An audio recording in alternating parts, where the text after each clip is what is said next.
This is the Watchdog, and welcome back to Fun with Watches. If watches weren't fun, you'd only need one. Today we're going to review the Smael 8092. Let's start with the wrist check. I'm wearing the San Martin SN 0008C, and Grove is wearing my Pagani Design PD 1671 version 2. I just did a comparison video of these two watches, so if you haven't seen it yet, be sure to check it out. I think it turned out great. Gregor said that Princess Leia already started her Life Day shopping. I said, already? It's only April. He said, but she found an old helicopter and had it fixed up for Chewbacca. Have you heard of Elf on a Shelf? Get ready for Chewie and a Huey. All right, let's take a look at the watch. It didn't come in a box. Now, if you look at the AliExpress ad for this watch, it does have a box option. And the box is metal and looks kind of nice, but none of the stores that actually sell this watch give you the option to actually purchase it. So I don't know what that's all about. But then again, why would you spend the extra money for a box for this watch? Also, I've been pronouncing this Smael, and somebody already corrected me on Tsukame. So I wonder if I've been pronouncing Smael wrong all this time. Maybe it's Ishmael. And also, I just wanted to point out, since I already put together the montage and seemed to have missed it until I edited the montage, that this dial here looks like a steering wheel. And as you can see, those are the little buttons on the steering wheel that you would use. So it looks like you're looking at the dash of the steering wheel.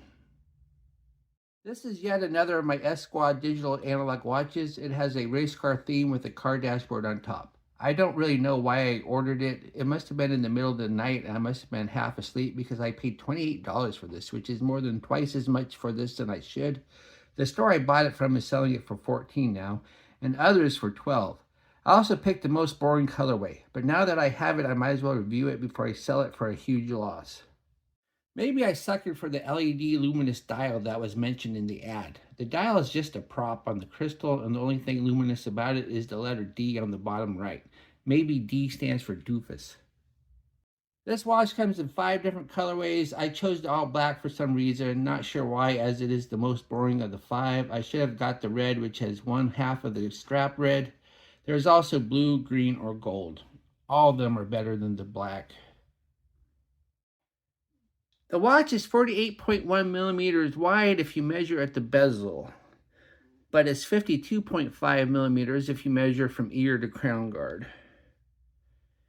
It's 51.4 millimeters lug to lug, which sounds really big, but really isn't bad considering how big this watch is. It's 17 millimeters thick, so it's chunky. And the lug width does not apply, but it's 30 millimeters where the strap meets the case. And it weighs 74 grams on the supplied resin strap. Then we have a metal bezel, and the bezel, as you can see, is part of the top half of the case, because the top half of the case is all metal, and then the bottom half is resin. Then it says Smael up top on the bezel, then it says water resist on the bottom, then we have mode, light, start, and reset. And then it's held on by these little tiny screws here, and they look like they're hex, like out that would need a little tiny Allen wrench to open them. So I don't know if they actually work or not, if they're just decorative. Then we have the dial, says Smael in the middle.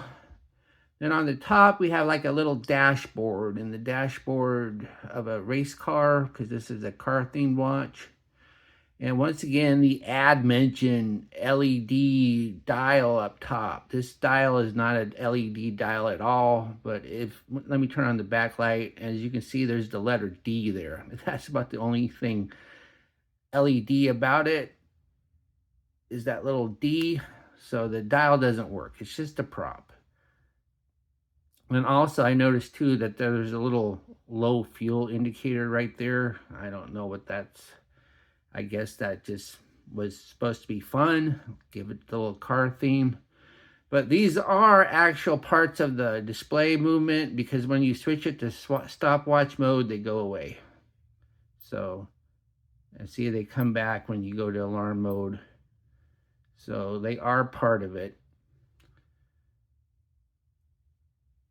Then on the bottom, we have the digital display. We have the time on the left, the date on the right. And they're negative, and they're kind of hard to see without bright light. So when you're in low light conditions, you're using this backlight a lot. It's almost like you have one of them old-fashioned LED digital watches where every time you want to read the time, you have to press the button, because that's how bad this display is. Then we have the analog part. We have the hands, they're fence post, and they're loomed. And then we have the second hand, which is not loomed. And then we have the chapter ring with the minute markers. And the second hand does hit the marks, so that's nice. Then the digital display, we just have the regular time, we have the stopwatch, we have the alarm, and then we have set mode. That's it. You don't have two different times on the digital display. If you want to track two times, you're going to have to do it with the analog hands. And these hands are not synchronized with the digital display. We have a separate crown to run the hands. It's unsigned. And it's a push-pull. One thing I did notice, though, is it doesn't have that annoying minute hand jump when you go to set it. So that's nice. Cheap quartz watches like this usually have a minute hand jump, and this does not. So that's a bonus. I like that.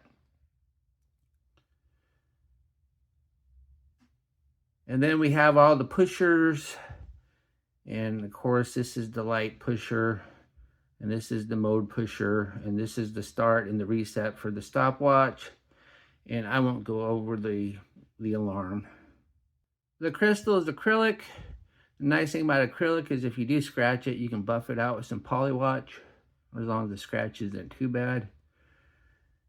And then we have the case. As I mentioned before, the case is resin on the bottom, metal up top. Of course, this is not stainless steel. It's an alloy.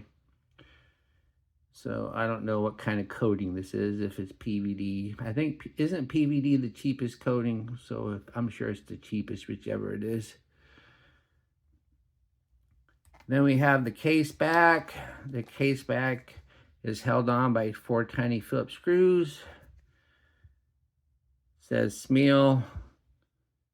It gives the model number, says water resistant, stainless steel back, Japan movement, 5 ATM. So you get 50 meters of water resistance, so you should be able to at least take this swimming. And you know the drill, don't press the pushers under the water. Then, of course, I don't know the movement. I'm not going to take the case back off to tell you what it is. All you need to know is what it does. The strap is resin, and it is held on by spring bars, and it's like 18 millimeters here. And I like the strap. It's a nice feeling resin. It's got this texture to it up top. Then it's got these little places for the sweat to go. Kind of similar to Casio. And it's got plenty of notches, and the notches are vertical. And we have a sign buckle with a pretty big prong. Prong's nice and sturdy. Then we have one keeper, and it's floating, not fixed.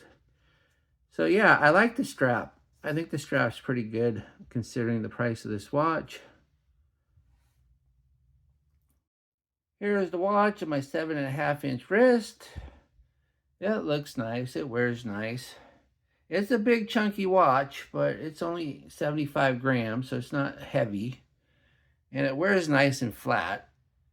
So it doesn't wear quite as big as you would think, considering how big this watch is. Then I have 5 notches in both directions, so I'm right in the middle. So this has a wide range of wrists you can put it on. Of course, if your wrist was much smaller than mine, I don't know if you'd want to wear a watch this big. But plenty of notches.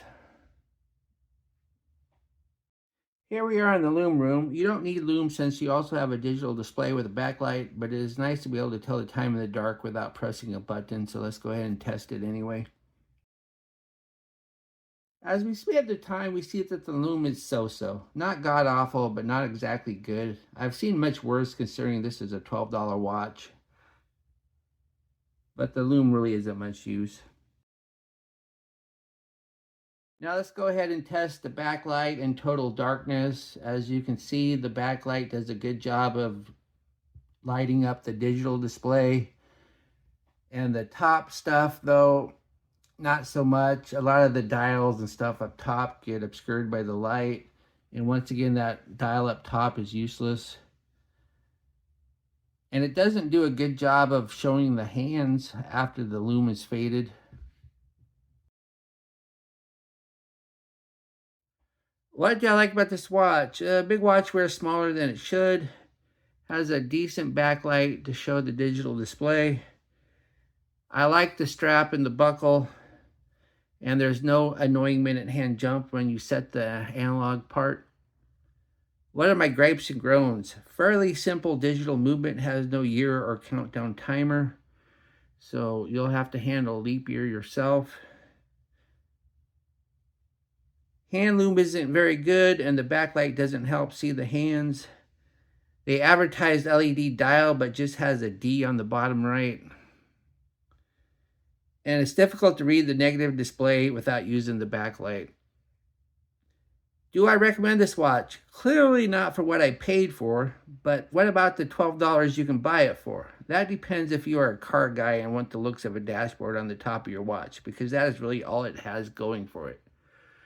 Well, thank you for watching my review of the Smael 8092, and I will be back with another review. Be sure and like and subscribe to my channel, and if you do like this watch, for God's sake, don't pay more than $12 for it, but go ahead and use my affiliate link, and I will get a tiny commission.